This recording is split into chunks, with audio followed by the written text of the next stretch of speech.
Christmas, just like the ones I used to know. There'll be fish swimming and shrimp filtering and snails all tucked up in shells. What's going on, everybody? I hope that you are doing good. I'm doing all right. All right, all right, all right. I hope that this is not a bad. Oh, you guys see the laser pointer. It's actually a UV laser pointer, which is kind of cool. So I can remotely see if things are ultraviolet. Drives the cat wild. Drives the fish blind. No, wild. Yeah, the fish chase it too, which is interesting. Do you guys know you can play with your fish? That aggressive fish will. Ooh, I can blind you guys. Yeah, pretty interesting. Fish will chase little laser pointers sometimes, which is kind of crazy. Also, shining this through aquarium light, you can see what algae is in the water because certain single cell algae that float just around, and there's only a few of them in like a nature tank every a few parts per million or something when it's in a healthy mode, and they actually fluoresce, so you can see little purple. Actually, it's like a bright fuchsia color. Anyways, how are we doing, friends? I see Koro, and he's got the toilet flush symbol going on. Yeah, join the channel if you want. If you want to access the perks, if you want perks, I got perks. You get 200 extra episodes, and also just access to the community, which now YouTube is like rolling out some community feature that's semi-similar to Discord, it looks like. Don't know what that's gonna be like exactly. I see that Aquarium Co-op has had theirs running a while. They always let him do stuff first. Like they use him as a guinea pig, I guess. Like he's kind of signed up to give them feedback and stuff. So a lot of times they'll see it there, and then I can extrapolate. Oh, well, that's gonna trickle down to me eventually. But by the time it does, it's usually changed quite a bit, and so I don't know how to use it, and then I just scratch my head like a monkey. What's going on, Matthew Rasuski? I don't know how to say that perfectly, but I like the name. It's fun. Fun to say. Thank you. Crystal Baker, Hydrocooled Carrot. What's up, Linda Worth? Check the fish box. Good to see you. Me. Ma Fish Guy. Well, Massachusetts. Ma Fish Guy. Okay. All right. Pops Fish Girl. No, Massachusetts. Now I get it. I get it. Cheers. This Pap's for you. So, guys, I have just a grating headache and my foot. Unfortunately, that puncture wound slash cut that I have from all the way back this summer still isn't healed because it goes right through the callus and it went up an inch into the foot. And apparently those things kind of have to heal and push everything out first. So, hello, wife. I have a wife that's just getting home. I'm going to put her on blast, put her on the spot. What are you carrying? That looks beautiful. Wow, don't touch Laura's. I know that's my wife's. Like that's how I know for sure that was hers. It was because she probably threatened her coworkers with violence. I didn't even put that on there. My coworkers You did. Oh, your coworkers did that. Oh, and now the cat is coming and saying hello to us all. Come here. She has been the worst kitty in the world. She's been the worst kitty in the world. But we love you, we love you, we love you. You gonna sing with us? You gonna sing with us, Sumi? You are the worst kitty in the world. You are the worst cat in the world. You are on the counter and now you're meowing and now you're gonna eat human food. Yeah, she's real bad. We've given up. We don't know what to do. We've tried all the things. People called me a cat torturer for spraying her with vinegar or putting tape or foil on the counter, saran wrap. I even put a little piece of scotch tape, just lightly, just gently, or masking tape rather, on her back. That just made her go like that for a second, and that was it. Didn't really teach her anything. I do feel kind of bad about that one. But how are my friends, my viewers, how are we doing today? And for some reason, the chat is not updating. I'm wondering if I'm really pixelated. That's one thing I'm wondering. Let's see here. Can we get all messages and get that to pop up? Okay, here we go. Here we go. Higgy, get out of here. Uh, I appreciate it, Koro. I don't know what happened, but I do appreciate it. Uh, Payam Larijani, hello. Also, your interview and incident with Joey DIY was entertaining, and you won for sure. Well, I don't know if anybody wins in an argument like that. Well, I'm just kidding. I won. Yeah, no, I appreciate it. Yeah, Koro, I appreciate you, buddy, and I hope you're doing well. Also, double tap the screen, just like a cat would. Just nyeh, nyeh. Hit that screen twice if you would like to give a thumbs up. We have 79 people in here, and 16 thumbs up. Y'all are slacking, or I am just terrible, terrible. Koro is just going crazy in the chat, throwing out all sorts of stuff. The Fishery Discord is up if you guys want to join that. There's links in the description. There's links all over the place in the chat. There's links on recent videos. I have a new video. People are saying hi, Laura. Hi, honey. Yeah, so let's see. I think we have a question here. A fish question. Hooray. My green neons have ick. Ah, bummer. They are very susceptible to that. And I've been dosing 10 milliliters a day and changing the water. They are super active and eating good, but still have some spots. Seems to go away and come back. Yeah, so what's happening is you're not disrupting the life cycle of the little protozoan, which is the little life form that is burrowing into your fish, unfortunately, and then laying eggs under your fish's skin, and then each of those little spots is gonna erupt, and out of it is gonna come hundreds of little babies that then swim down to the bottom of your tank and hide in anything that you have at the bottom of the tank.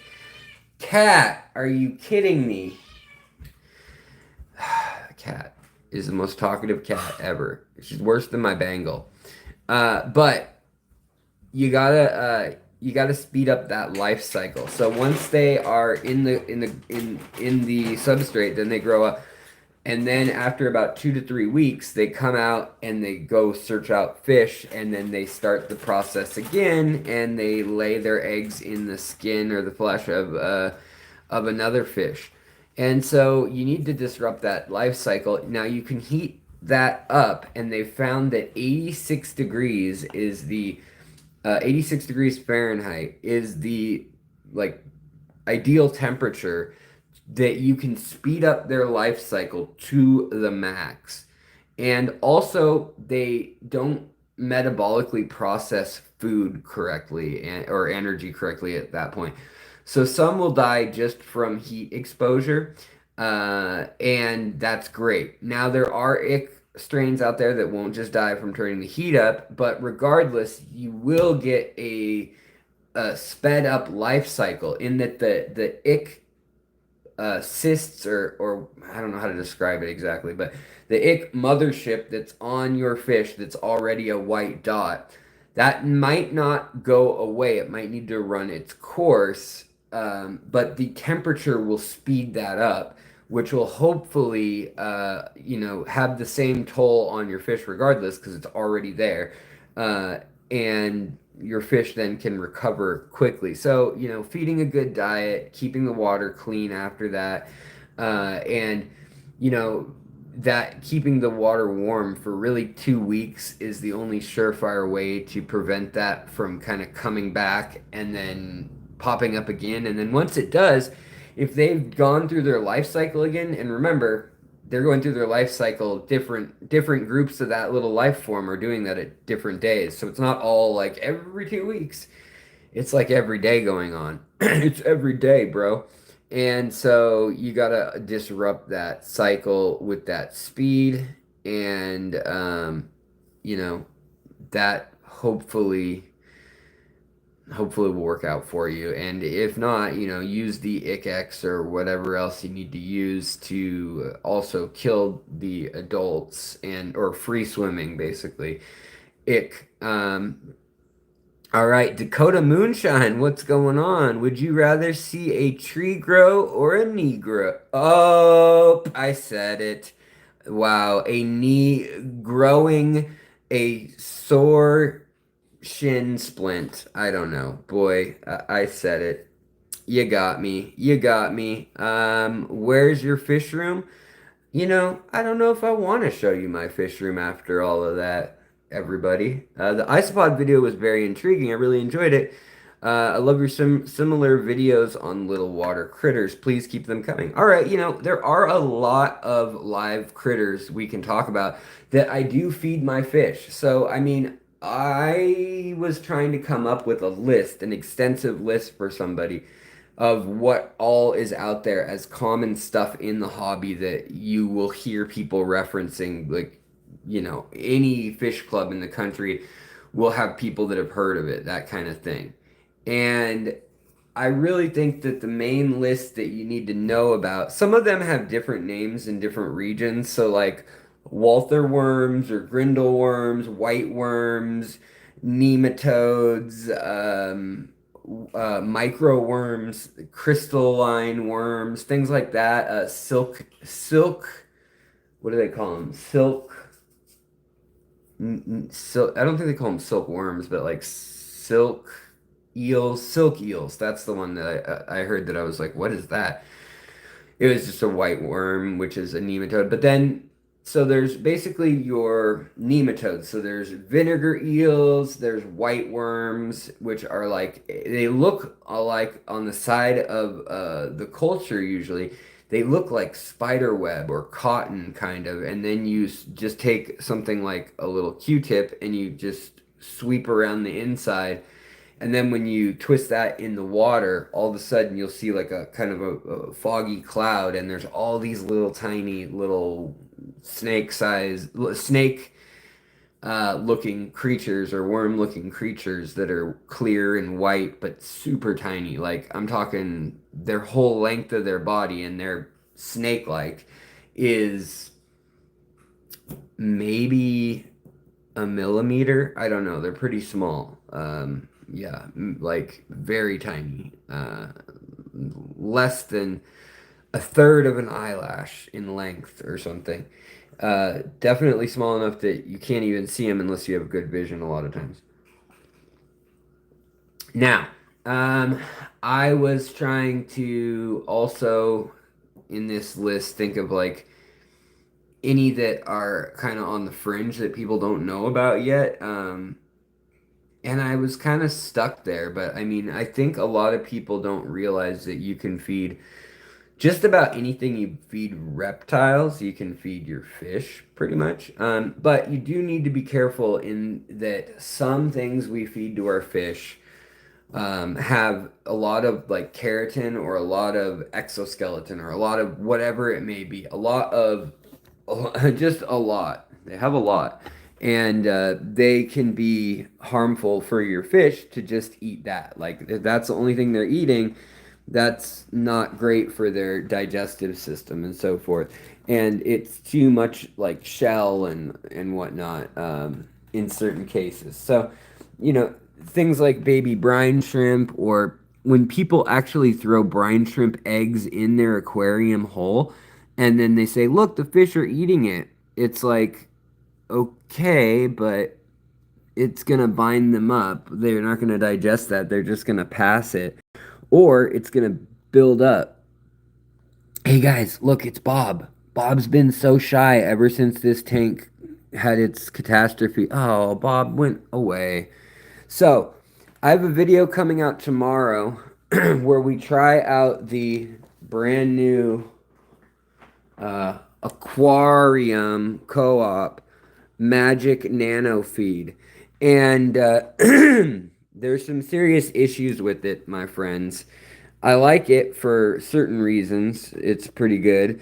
But I really do think if you're feeding dry food, you need to feed like a whole array of different products to have any sort of comprehensive diet.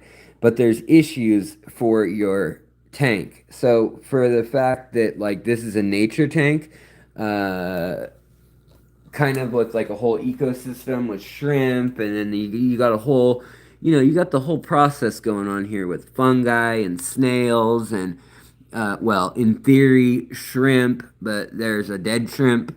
So that shrimp didn't make it, unfortunately. Uh, you got all that going on and more. And right here, look at this. I did the video 2 days ago, and I fed it yesterday too. And we are just seeing the actual protein film on the water, and this is gnarly.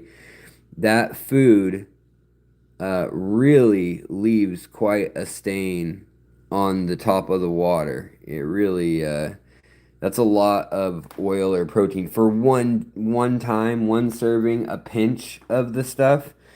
But the fish do love it, I must say. And in this tank, this is one of the tanks that we're kind of remodeling and yada yada. This is one that we're going to redo. And you know what? This is crazy, guys.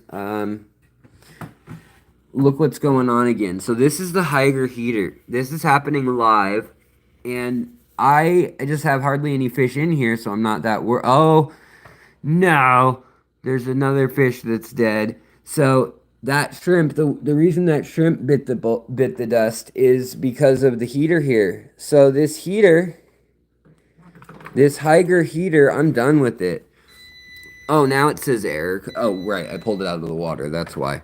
But that's the one that went all the way up. See, it says 77. That's what it's set at. What's the water saying? 91.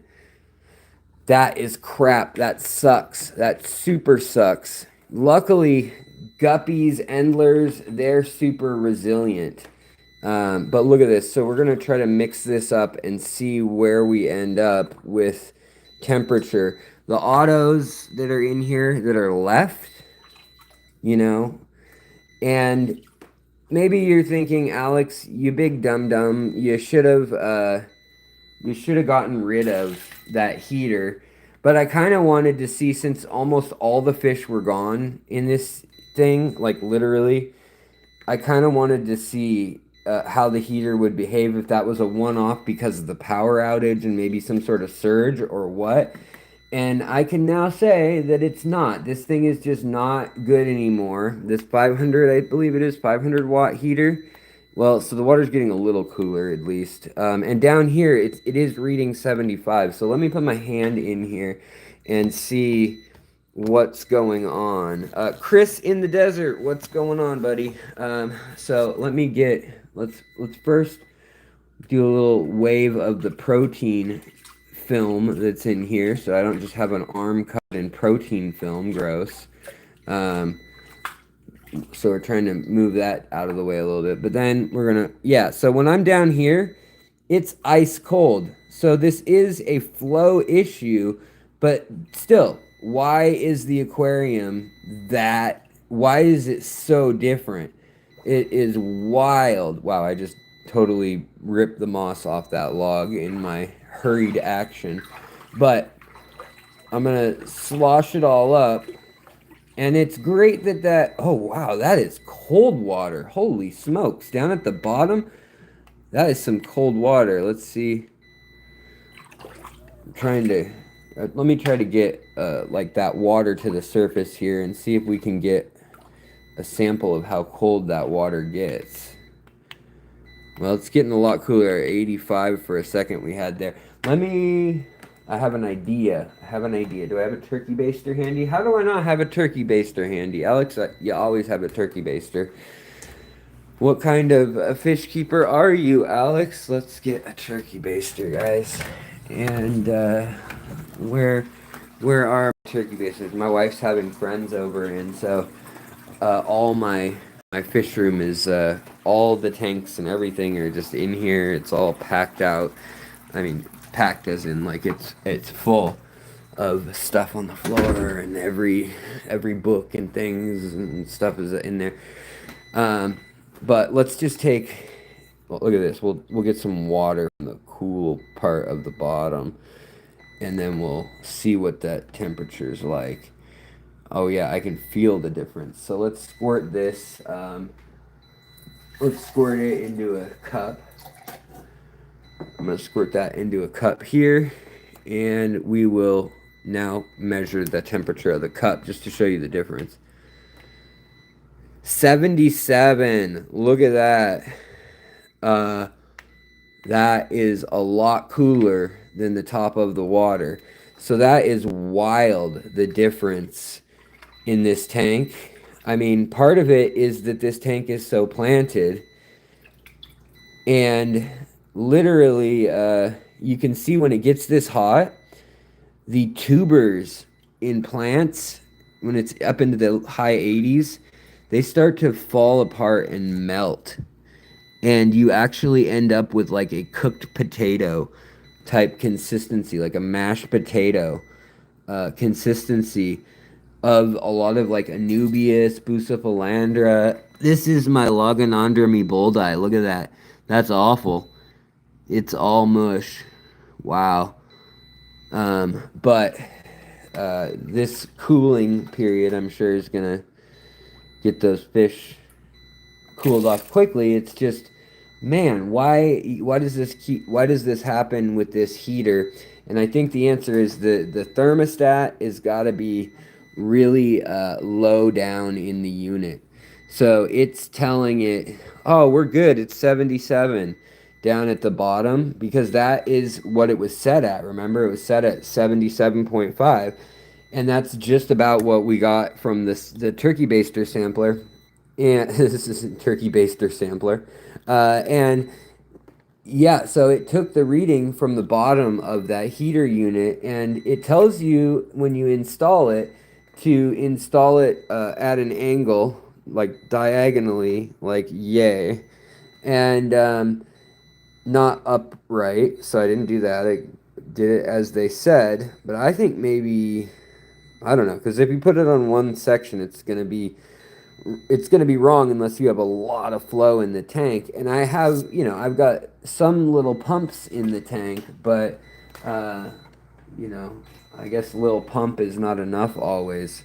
We've got these little mini power head kind of little pumps in the tank that move some stuff around, but that shock is enough that it's just wreaking havoc. So good thing we did a live stream, you guys. Good thing I didn't cancel the live stream because of my headache and because of all of my everything I got going on here. But yeah, that's pretty wild how quickly that happened too. I mean, I was just filming a video earlier today. About 2 hours ago, I was finishing up one of the scenes I was filming and working with this tank, and everything was totally picture perfect. So that is just kind of bananas. It's kind of bonkers that everything got out of hand that quickly. So I will get to the chat in a moment again, and I will do more question and answering of fish related stuff. This is one of those situations where it's like, fool me once, shame on you. Fool me twice, shame on, well, the point is, I shouldn't get fooled again. Is that how it goes? I don't remember. You guys remember that? If you're of a certain age, you'll remember that. And of a certain age, I feel like it's a low bar right now. I think you probably would just need to be about 35, 30. Anyway, so I'm seeing the shrimps have all they've all shed.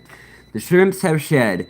And this guy didn't make it, and I thought he just happened to pass away, or maybe a fish got him. But now we know, yeah, he got cooked. That's what happened there. And he's still red. They turn pink when they are actually cooked. So that's a bummer, guys. Bummer, man. And we're working on this tank with the turkey baster, with siphons. I've been slowly but surely kind of deconstructing this tank because as much as I would like to just take this tank and scream and like rip everything out of it and start all over again, I can't do that either because there's way too much hidden in this tank, like plants, rare plants. There may even be fish hidden in this tank. I mean, there's also things like all this fungi and all this layering of substrate that's kind of interesting, and I might find something worthwhile to tell y'all about in the course of all this. Oh, there's the layer of such and such that happened, and here's a video proof I have of it from 6 7 years ago. Like, that's the crazy thing about this channel now, is I can go back, reference my own channel, and we can all learn from things that we didn't know at the time were like signs that something was going crazy. By the way, I'm going to make that stop beeping if you give me another $1. I'm just kidding, but thank you so much, Johnny. I appreciate it, buddy. Johnny just made a donation.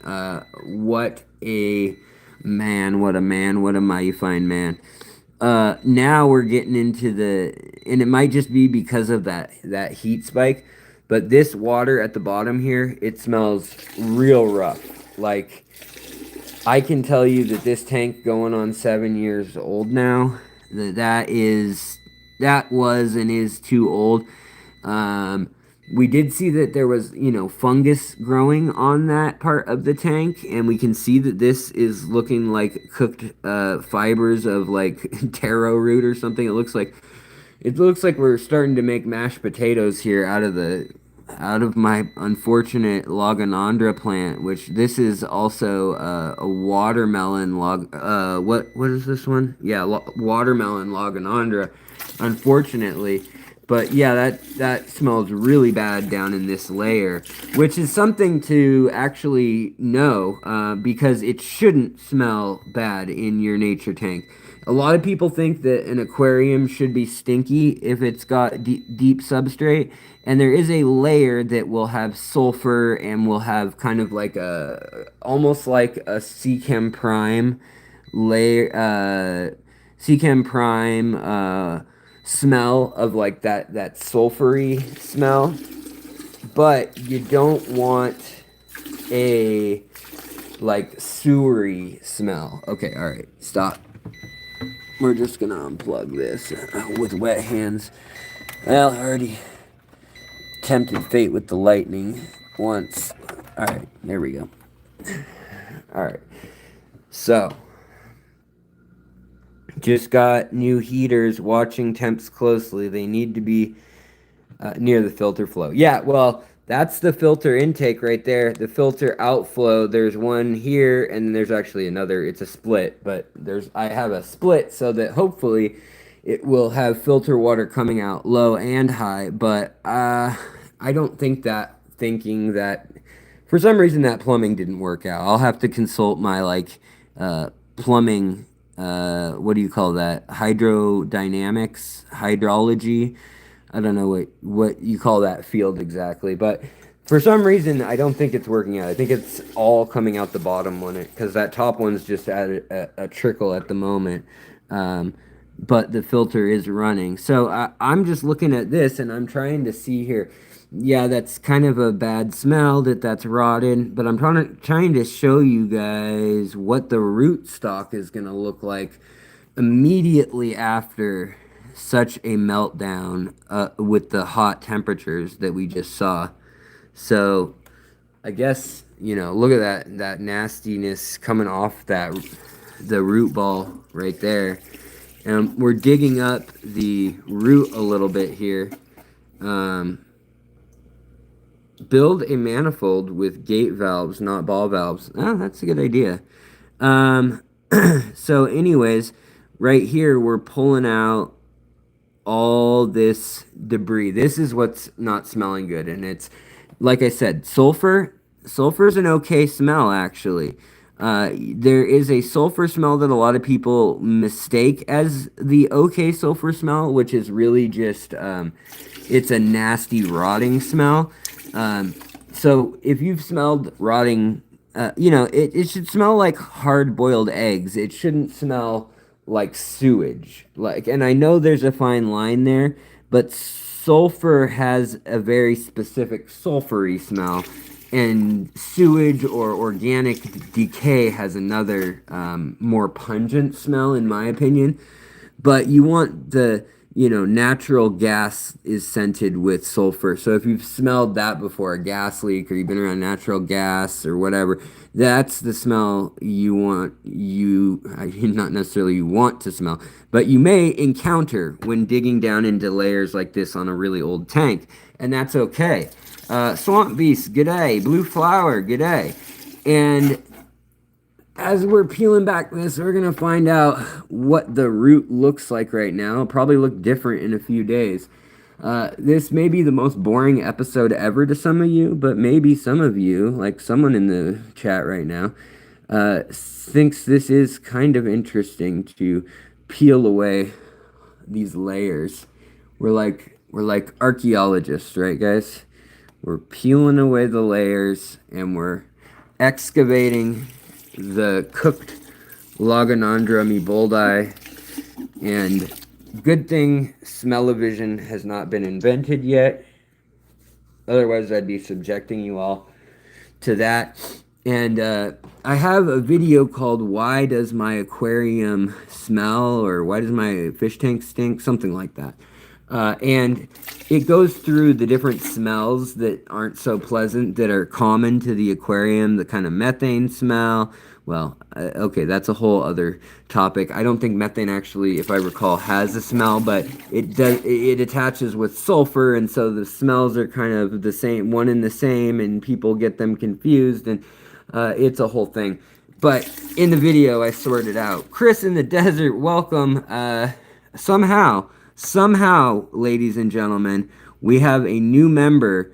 While I am literally I've allowed the heater to screw up again on a live stream, and two, now we're just talking about fart smells that are in your aquarium, and just showing the excavation of this this Logonandra plant, which is actually an ancient one now. This Logonandra is very old now. It's like 3 or 4 years old. And you can see here, though, I mean, as we're getting rid of all this debris, you can see what a glorious specimen this is, because this goes underground as well. And you can see this, that now we're getting black material off of it. That's interesting. It's almost like well, maybe it's just a Swasser tang. I'm not sure. Holy smokes, we got some gifted memberships, you guys. Who did that? Who did that? Who did that? That was very, very kind. Johnny Best. Johnny, you are the best. You are the best, my friend. Thank you so much. Welcome to the community, my friends. Go to the community tab, and now you can access a whole bunch of other stuff than what was there before. I've got things I post there from time to time. Just interesting videos, educational stuff, usually sources or related topics that I didn't touch on in a video, but maybe I came across in my research. So lots of posts that are extra in there, and then there's also over 200 episodes that are like a podcast style, which is where the name Fishery came from. that you'll also have access to, and you can listen to them in your car while you do water changes or whatever. I've got this looks so weird. I don't know what's going on. It's just I'm getting gray, and the light at this angle makes the gray look blonde or something. It looks like makes me look like I have a big fat lip, but it's just facial hair turning weird colors in the light. It's very odd. But in any case, happy Friday the 13th. Is it really Friday the 13th? It is. I didn't know that. All right. Yeah, good. Thanks for pointing that out. Alex, how do I get rid of beard algae? Let me show you.